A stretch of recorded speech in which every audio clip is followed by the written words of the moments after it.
Data visualizations are built with marks and channels. We'll discuss marks, channels, point marks by x, y, and size, line mark varying in length, scaling factors, SVG rectangles, refactoring, selection.each, SVG Path Elements, D3 symbol, SVG attributes transform, translate, and fill, D3 color schemes, and JavaScript modules.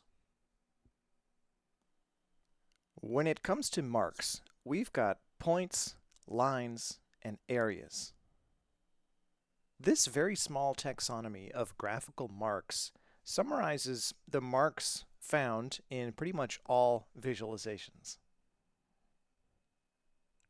When it comes to channels, we have X position, horizontal position from left to right, Y position, vertical position from top to bottom, spatial region, geographic region projected onto a map, size, how large or small the mark is, length, how long or short the mark is, shape, which symbol is used for the mark, hue, the element of color that positions it along a color wheel, luminance, how light or dark the color is, and saturation, how far away from gray the color is.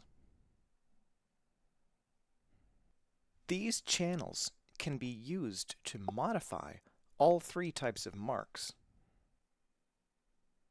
Let's begin our journey by looking at point marks. Today we're going to take a look at how we can implement these various channels on the point mark using D3 and SVG. I'm going to begin by forking our mouse follower example, and I'll call it point marks. All right, we've already created a single circle.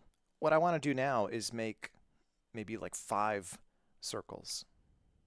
Then we can have those circles vary by the various channels. Let's take a look at the code. If I open up the editor, take a look at viz.js. This is where we've got the code that provisions the SVG, listens for mouse move, and renders our one circle. We don't need any of this mouse move handling. And we also are not going to use state or set state, so we don't need to destructure state. All right, we've got a nice clean starting point. What I'd like to do from here is create a data array with 5 elements and then create a circle for each of those 5 elements.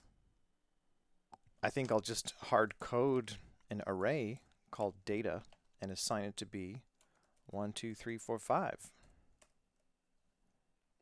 Or maybe 0, 1, 2, 3, 4. Now that we've got that, instead of using an array with a single element, we can use data when we pass something into the .data part of our data join. This will create one circle for each of these 5 elements, but we need to update how CX and CY are defined here because X and Y are no longer defined. That brings us to our first 2 channels that we're going to take a look at, X position and Y position. Let's go for X first. So X will go across the screen from left to right, but Y will remain fixed. And let's put it in the center, in the vertical center of our little box. All right, for Y, this really should be whatever height our window is divided by 2. And how do we get the height? Well, we can say const height equals window dot inner height, which we're already using actually here. So I'll change this to height just so there's less duplication. Might as well also make width into a variable set to be window dot inner width. Okay, now we can define cx in such a way that it spreads the circles horizontally. We can do that by passing in a function that accepts as input d, one item in our data array, which in this case will be one of these integers. And this function should return, I'm thinking, we use that integer, d, and we just multiply it by some factor, like, I don't know, 200. And voila! It works. It spread our circles across the screen. All right, that's how we can create a set of point marks that vary in X position with D3 and SVG. Now let's do the same for Y. I think I'll just make a copy of this to keep it around. Just comment it out. Now let's think about how to change this up so that instead of going from left to right, the circles go from top to bottom. Well, height over 2 gets the center point vertically, so width over 2 will get the center point horizontally. And let's just try this same function for y. All right, that worked, but it's a bit off. They don't all show on the screen, so I'll just tweak these numbers so that they all show up on the screen. And I think I'll add just a bit of an offset so we can see all of the circles. There we go.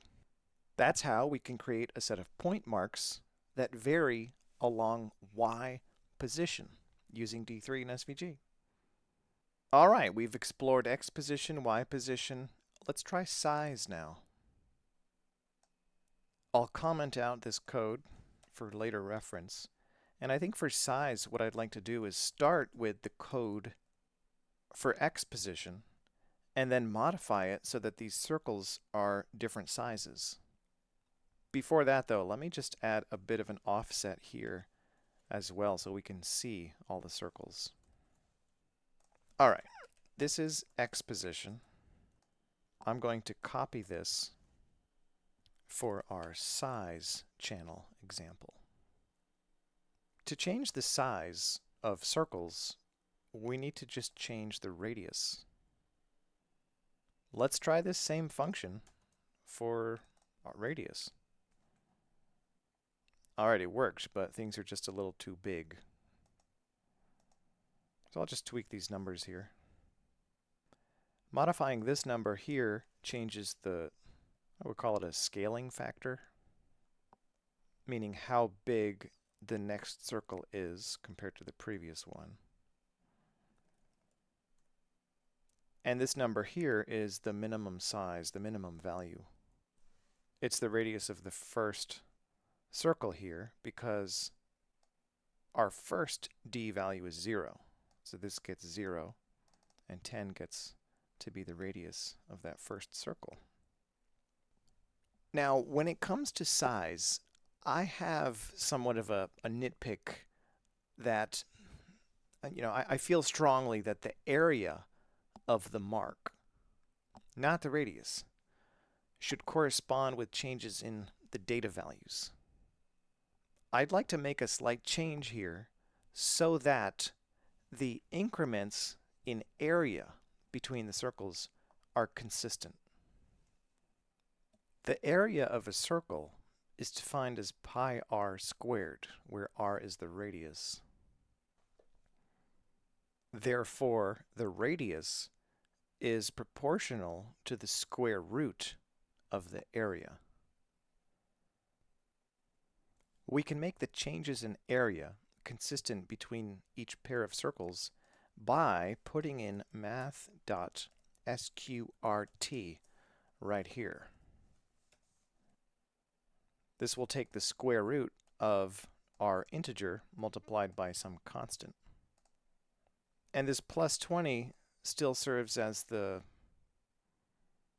minimum radius, which also throws off the consistency. So I'm just going to remove that. And I'll change this constant just to make these circles appear a bit bigger. Now, the difference in area from one circle to the next is constant between all of these pairs of circles. The first circle has radius 0, so we can't see it. And the increment between this circle and this circle, in terms of area, is the same as this circle. So imagine two of these as sort of amorphous blobs that get merged together. This would be how big the result is. And if you add one more of these to this, you'll get this circle here. This is relevant when you start to map data to the area of circles. One common trick that people do so that you can see the values of 0 is just to make a minimum radius of 1 pixel, or apply a stroke to the circles. It's kind of cheating, but sometimes it is important to just see those values that are 0. So if I just add 1 here, it makes it so that we can see the smallest circle. It's got a radius of just 1 pixel. All right, that's how we can use the size channel. Next up, let's take a look at length. Length doesn't really apply to circles, so we're going to have to change our circles to rectangles.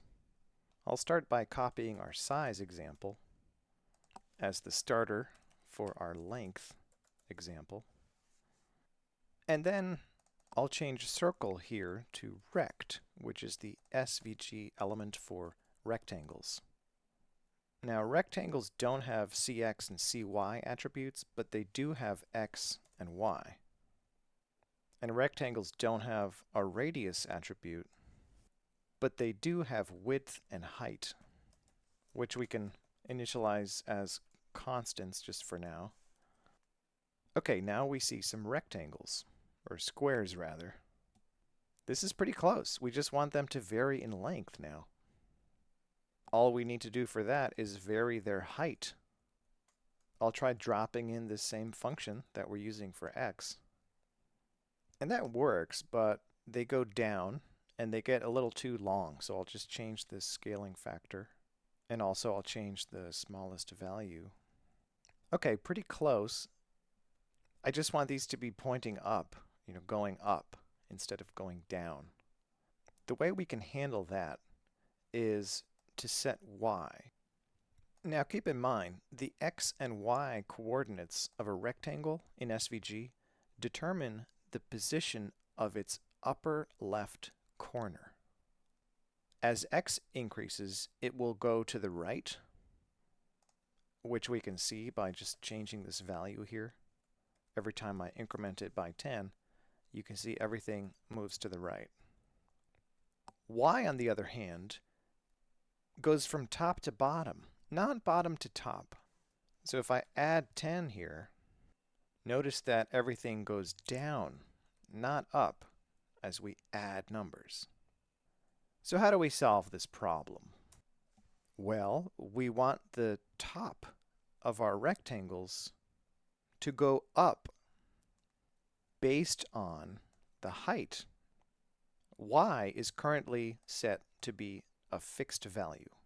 But instead, we can define that as a function that returns height over 2 minus this number that's used as the height. And I'll put that in parentheses. Now we have bars that get longer and longer, and they have a fixed baseline. This is the foundation for a bar chart. And much like my nitpick with using area of circles that's not consistent with changes in the data, with bar charts, once we get there, you need to be careful to make sure that the area of the bars is what corresponds with changes in the data value. So using a plus 20 as the minimum size of our bars isn't going to fly when it comes to actually doing data visualization. But anyway, I think I'm getting a bit ahead of myself. I'll just leave it in for now because we're just exploring the idea of marks and channels. Now, this is actually not a point mark. I would say this is a line mark, but it enables us to look at this concept of length, which does not make sense to apply to point marks. So yeah, that's how you can make line marks that vary in length. All right, at this point what we've got is a bunch of commented out code for point marks and one bit of code for line marks. So the title, point marks, is a bit deceiving. Let me just change that to marks and channels, which is really what this viz is about. I would like to actually show all of these at the same time. So I'm going to embark on a bit of a refactoring, meaning I'm going to change the code around so that it's a bit more scalable and maintainable. To show all of these different ones at the same time, I think the cleanest way to do it might be just to use multiple SVGs. To do that, I'm going to pull out this logic for X position, and I'll make this a function, a component of sorts, called X position. And this will be a function that has a side effect of rendering these circles. But this logic needs to know about data and height, and also SVG, which more generally would be a parent selection. So I'll just rename that to be selection. We can give this logic access to selection, data, and height using the same pattern of our top-level viz function, namely that it accepts a DOM element container and a second options argument, which we just happen not to be using in viz here. Let's call our container selection, and we assume that this is a D3 selection. The second options argument can be destructured here to unpack data, height, and that's it. We just need to invoke X position such that selection is our SVG, and we need to do that down here. Before that though, let me just comment out this length logic so that the code that we're about to create is the only rendering logic happening. We can invoke X position passing SVG as the first argument, and as the second argument an object having data and what else did we need? Height. So I'll put height here. And check it out, it works. If I comment out X position, we don't see any circles. So that's where they're coming from. Now let's do the same for Y position. I'll just copy paste all of that and rename X to Y, and then grab that commented out logic from earlier for Y position and put that here. I'll clean it up, make it use selection, and remove that comment. And I'm noticing that it requires width, not height, from this old code. So I'll delete that old code and then change height here to width. Now we should be able to invoke Y position as well in the same way. So if I change X to Y, and then I have to change height here to width, now we see that it rendered Y position. But check this out, if we put X position after Y position, what we see is that X position. Now why is that?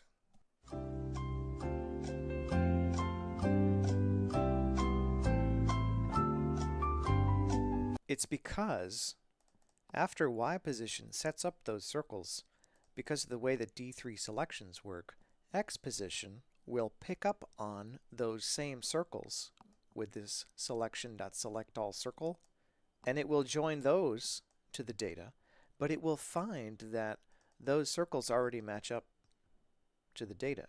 And so it will just use the existing circles and move them around. So even though they were positioned by Y position, they get moved around by x position.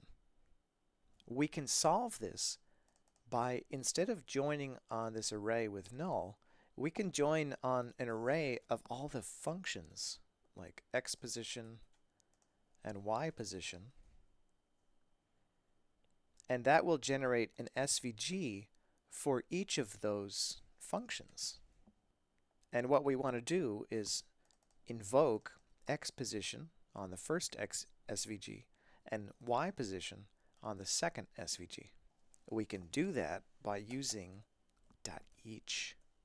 For this one, we need to use the old school function syntax so that we can have access to this, which is the DOM node, in this case the SVG DOM node, corresponding to the entry in the data array, which we typically call D. We can then use select, which we imported from D3, to select the DOM element, and then we can invoke our function D, passing in the selection of the SVG element and our options object, which can have data, width, and height. Alright, now it looks like there's just one, but if we inspect this element, we can see that there are in fact two different SVG elements on the page. We just can't see them because they're too big. One of these actually goes just off the screen. So we need to just adjust the dimensions of these. Currently we're using width and height as defined by these declarations here. They're window.innerWidth and window.innerHeight. But since now we're having multiple SVGs and we want them to be smaller than the window, I'll just hard code these to be, I don't know, 100 and 300? Or maybe, I don't know, 200 by 500? Alright, we can sort of see that that's working, but these scaling factors are off. It's throwing it for a loop. The circles are going off the SVGs. So I'll just tweak this number. 100 looks good. 90 looks better. I think I'll decrease the radius as well. Alright, that looks good. Moving on to Y position. I'll just tweak this number here. 80 looks good. I'll tweak this number here and the radius. And you just keep tweaking things around until it looks decent. Okay, great. It's working. We're going to also want to add length, and for that these should wrap around a bit differently.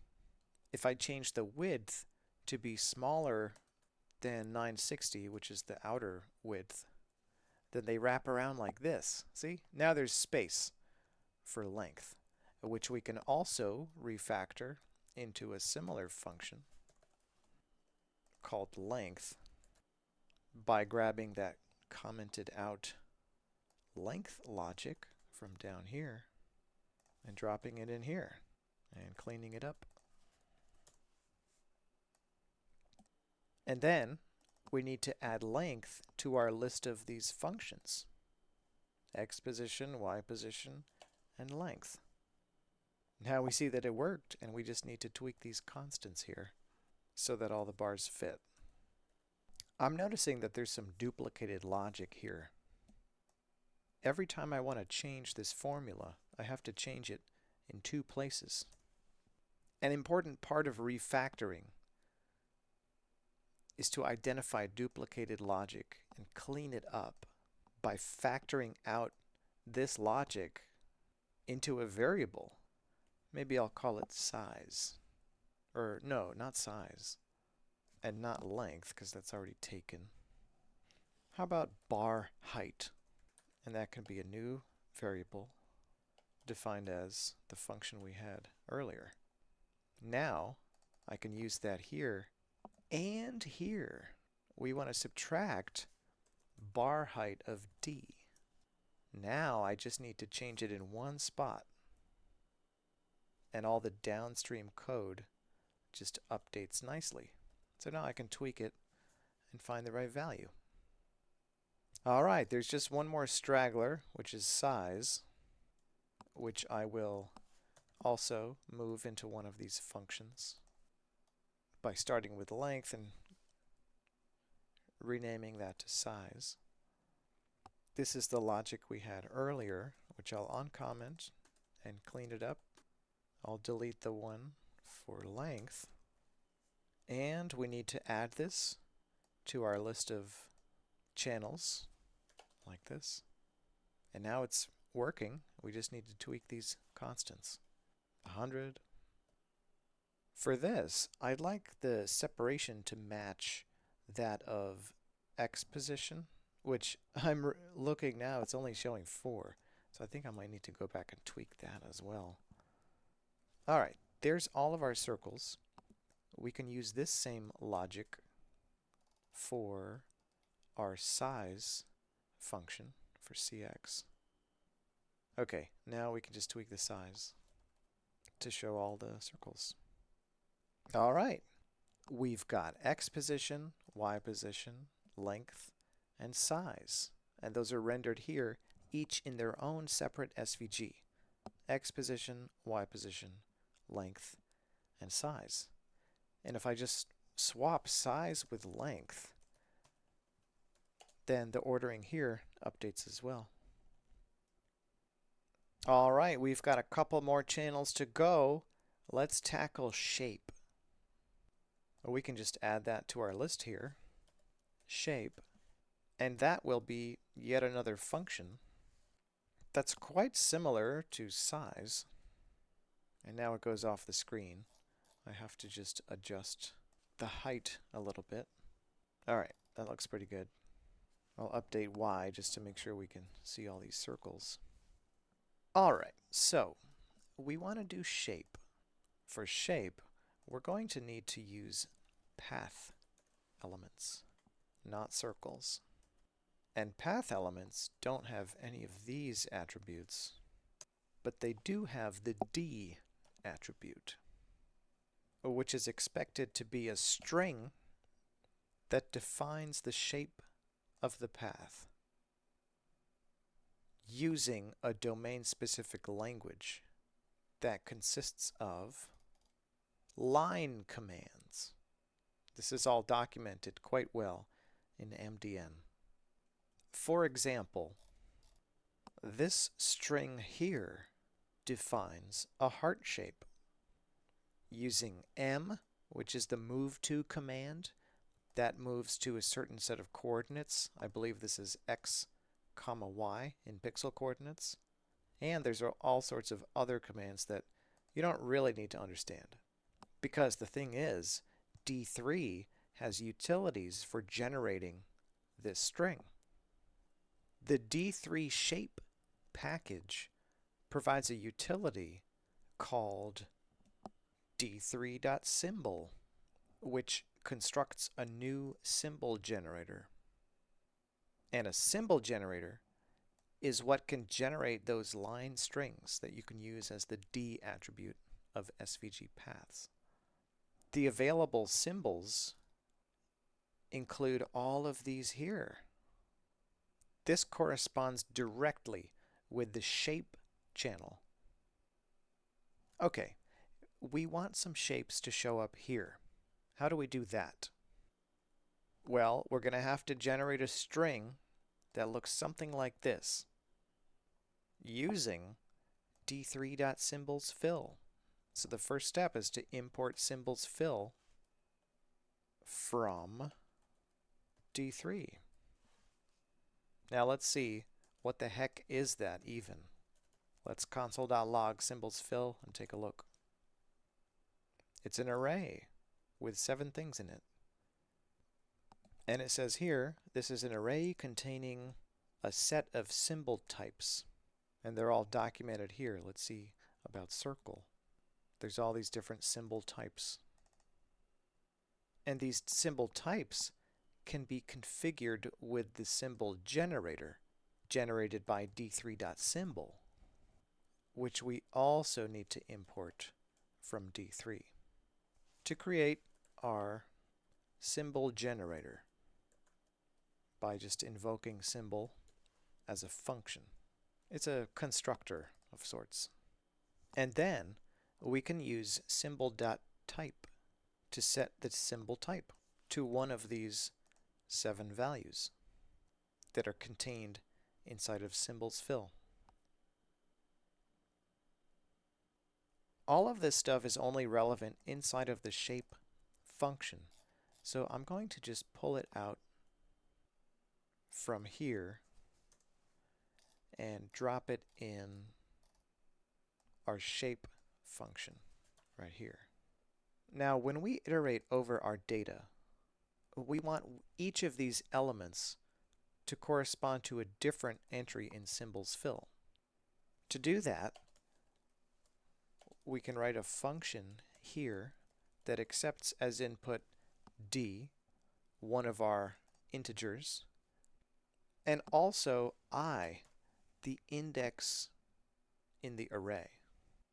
And in this case, d and I would always be the same because data is defined as 0, 1, 2, 3, 4. If it were defined as 1, 2, 3, 4, 5, they would be different. So now we could use I, we could use D.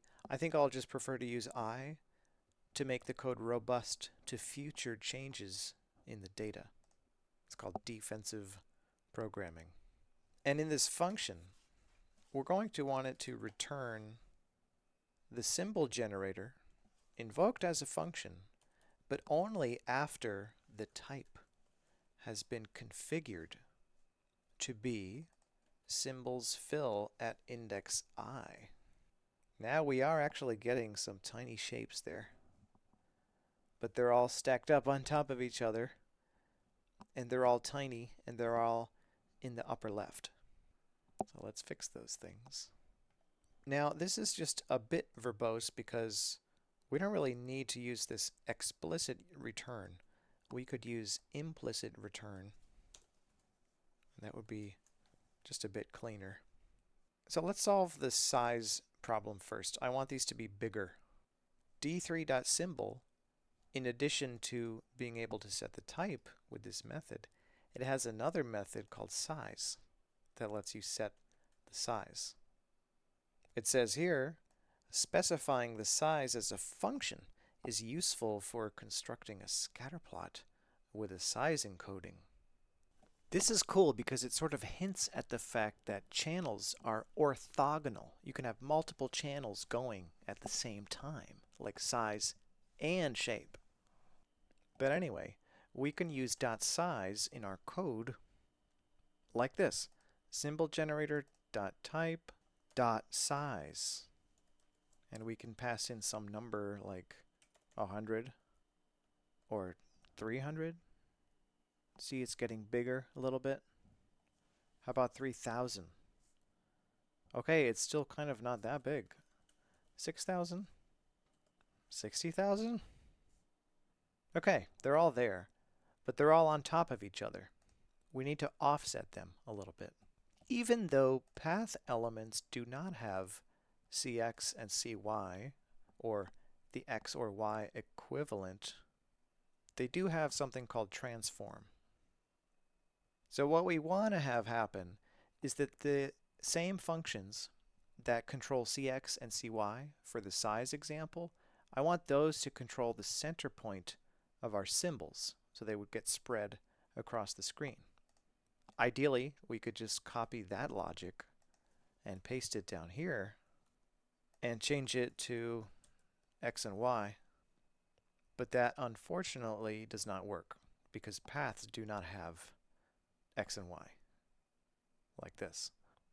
So what we need to do instead is set a whole different attribute called transform to be a string, and I'm going to use backticks here so we can put values in here easily. And this string is in yet another domain-specific language for SVG transforms. And one very common thing that you can say in that domain-specific language is translate x comma y. And x will be this logic here, and y will be this logic here, height divided by 2. Now d in this context is undefined, so we need to make this a function And lo and behold, it worked. All right, sweet. I'm going to clean this up a little bit, remove this X and Y that doesn't do anything, and then I'll decrease the size so that we can see these symbols. All right, they're coming into focus. Sweet, we've got our symbols. Oh, there's a console.log. Just get rid of that. All right, that's how you can implement the shape channel with D3 and SVG. Our remaining channels include hue, luminance, and saturation. Look, color's complicated. We'll get into it later. There are a lot of ways that you can use color, but I think I'll just add one more channel example with code where we use hue. All right, in addition to X, Y, size, length, and shape, let's introduce hue. This will be quite similar to X position, but just the circles will have different colors. So I'll start by copying X position and calling it hue. Now we've got these circles here, which should be different colors. But how do we decide what colors to use? Thankfully, there's a package called D3 Scale Chromatic. This has various color palettes, one of which is called Scheme Category 10, which we can import from D3 and then use as the fill attribute. For that, we'll define a function that takes as input D and also I, the index, and return Scheme Category 10 at index I. Now we've got circles that are different colors. All right, that's how we can implement various marks and channels with D3 and SVG. But there's one thing that I'm still not quite happy about, and that is that this code file is quite large. There's a lot of stuff in this one file. I don't know about you, but when I see a file that has a lot of code in it, it makes me feel small, and it's very difficult to navigate all that stuff. Honestly, I would prefer to mainly just see this code in this file because it pulls together all these functions. We can do this using ES modules. Or at least they used to be called ES modules. Now they're just called JavaScript modules. JavaScript modules are a fairly recent introduction to the language. They came with ECMAScript version 6. That's ES6. What I'd like to do is separate out each of these functions into its own file. And I can do that by creating a new file called xposition.js. And then I'll use export. The export keyword triggers this module to expose whatever follows to the other modules that import from it. I'd like to export a variable called xposition, which will be the same logic that we have in viz.js. I'm going to cut this code out of this file and paste it in this other file. Now we have a module that exports a function. Therefore, in viz.js, we can import xposition from /xposition. The // signifies that it's a local file, as in it's in the same directory as the current file. And lo and behold, it still works. Now I just need to do the same thing for yposition. I'll create a new file called yposition.js. Drop this code in there, slap an export on it. Now we've got our yposition module, and it works. Next, I'll do the same for length. Export const length. Oh, that broke actually. Height is not defined. Alright, I think we're just referencing height here, but not pulling it out of these arguments. It must have been visible earlier in the global scope. Okay, but now it works. And then I'll do the same for size. Export const size. And then shape. Export const shape. Now that broke because symbol is not defined. That's because we're using symbol here, but we haven't imported it in this module from D3. So what I'll do is I'll split this import such that viz.js does not import any of that symbol stuff. And then I'll drop this import statement for all the symbol stuff into shape.js. And now it works. All right, last up, hue. New file called hue.js. Export const hue. And hue is where we need to import scheme category 10 from D3. All right, now it works. And each of these modules is pretty small, including viz.js. All right, now we have an entry point that's 30 lines, not 300. This is much more easy to digest. All right, we have scratched the surface of marks and channels.